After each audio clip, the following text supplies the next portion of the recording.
Hello everyone, study with us में आपका एक बार फिर से स्वागत है। और आज हम डिस्कस करने वाले हैं एनटीए नेट पेपर 1 से रिलेटेड करंट अफेयर।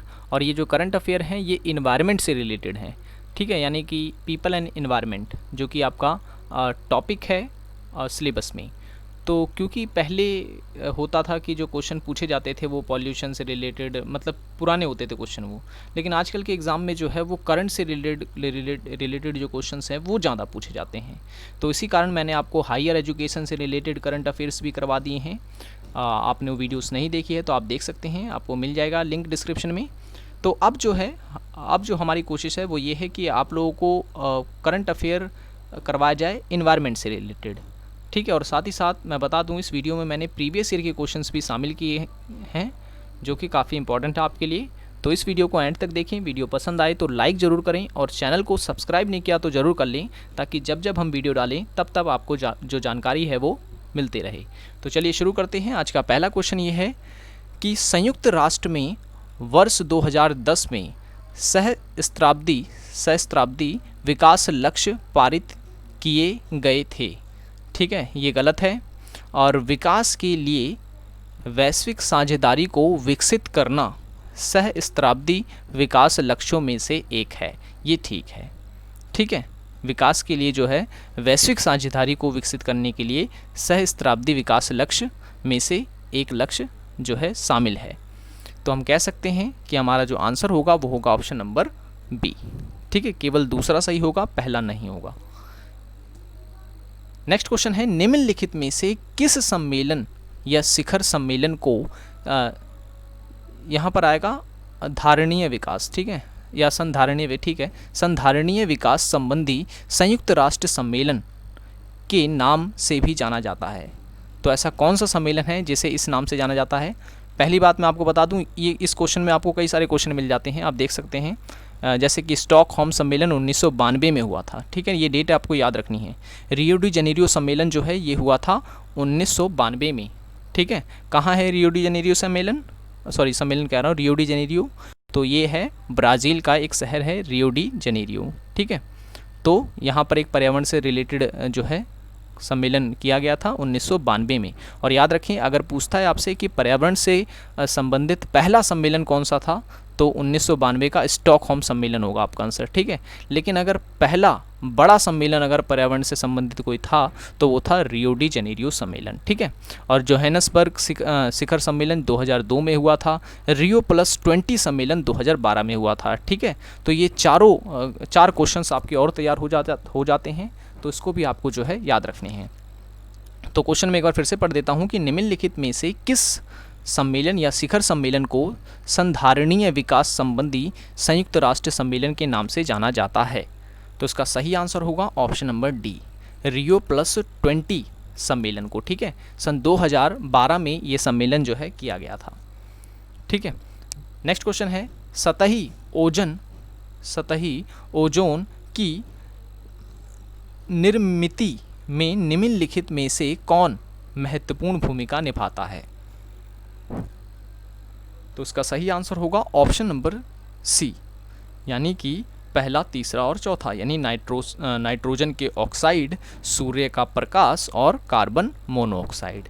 याद रखें कि ये जो कार्बन मोनोऑक्साइड जो है ये एक प्राथमिक गैस मानी जाती है, ठीक है ना, इसे प्राथमिक प्रदूषक गैस मानी जाती है।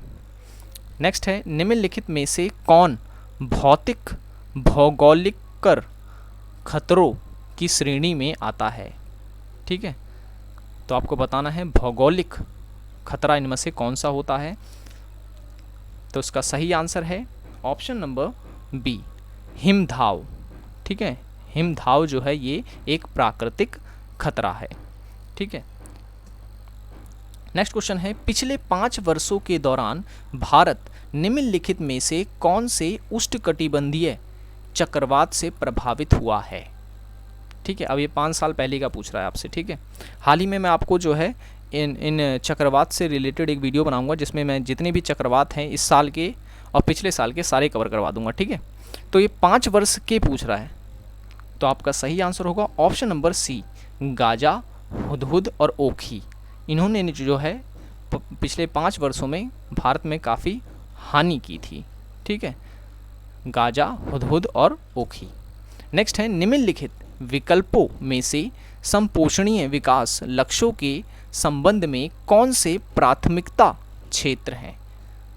ठीक है, कौन से प्राथमिकता क्षेत्र हैं किसके अंतर्गत, तो याद रखिए संपोषीय विकास के लक्ष्य के अंतर्गत। तो इसका सही आंसर होगा ऑप्शन नंबर डी, पहला, दूसरा और चौथा, यानी कि गरीबी से मुक्ति और क्षुधा शून्यता और शांति, न्याय और सुदृढ़ संस्थाएं। ठीक है, नेक्स्ट क्वेश्चन है मैथोमोग्लोबिनियमिया। ठीक है, अब नाम देख सकते हैं आप, इसकी प्रोनाउंसिएशन हो सकता है थोड़ी गलत हो। ठीक है, एक ऐसी स्थिति है जिसमें रक्त शरीर के विभिन्न भागों तक पर्याप्त ऑक्सीजन की आपूर्ति नहीं कर पाता है। ठीक है, ये एक प्रकार की बीमारी जो है होती है। ठीक है, और तर्क क्या दे रहा है, उसका रीजन बता रहा है कि नाइट्रेट की उच्च मात्रा वाले पेयजल का उपयोग करने से मैथोग्लोबिनीमिया होता है। ठीक है, तो ये भी जो है सही है, जो नाइट्रेट से उच्च मात्रा वाले जो जल होते हैं उसको पीने से बीमारी होती है। तो हमारा सही आंसर हो जाएगा ऑप्शन नंबर ए। ठीक है, ऑप्शन नंबर ए, मतलब ये कि पहला कथन जो है वो भी सही है और जो तर्क दिया गया है वो भी सही है और इसकी जो व्याख्या दी गई है वो भी सही दी गई है। नेक्स्ट है, निम्न क्षोभ मंडल में ओजोन का उच्च संदर्ण वांछनीय है। ये कथन है और तर्क क्या दे रखा है कि वायुमंडल में उपस्थित ओजोन सूर्य के हानिकारक परावैगनी विकिरण से पृथ्वी तल पर जीव जंतुओं की रक्षा करती है। तो इसका सही आंसर होगा सिर्फ और सिर्फ आर। ठीक है, तो ऑप्शन नंबर हमारा डी जो है इसका सही आंसर है। ए गलत है और डी जो है वो सही है। ठीक है, ओजोन जो गैस होती है ये हमारे वायुमंडल की सबसे निचली परत में पाई जाती है जिसे हम बोलते हैं क्षोभ मंडल। ठीक है, क्षोभ मंडल, ट्रोपोस्फियर जिसे हम इंग्लिश में कहते हैं। ठीक है, ट्रोपोस्फियर। और अगर आपसे पूछे कि समताप मंडल मतलब जो ओजोन गैस है वो कौन से लेयर में पाई जाती है,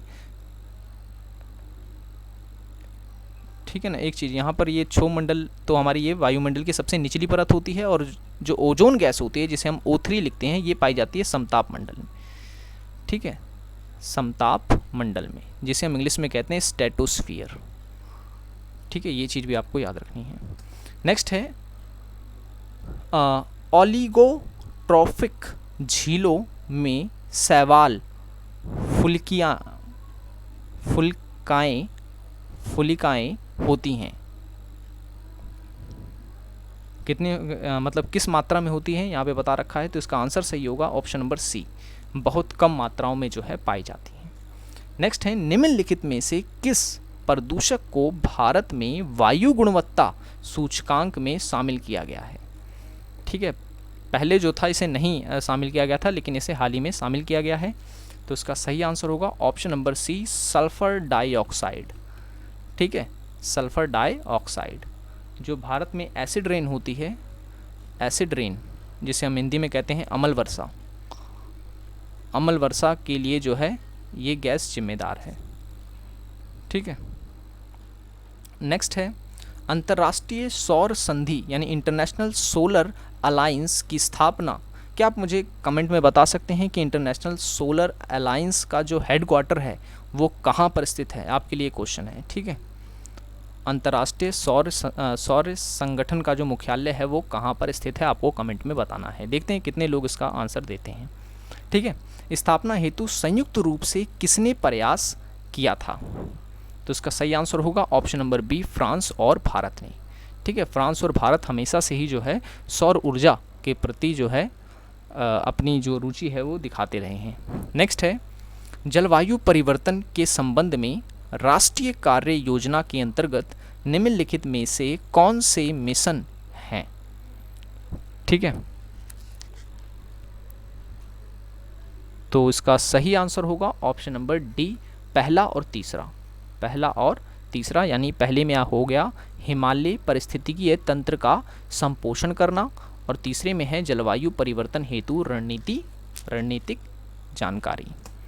नेक्स्ट है, निम्नलिखित में से कौन नगर पालिका वाले ठोस कचरे की जैव वैज्ञानिक विधि है? ठीक है, ठोस कचरे की जैव वैज्ञानिक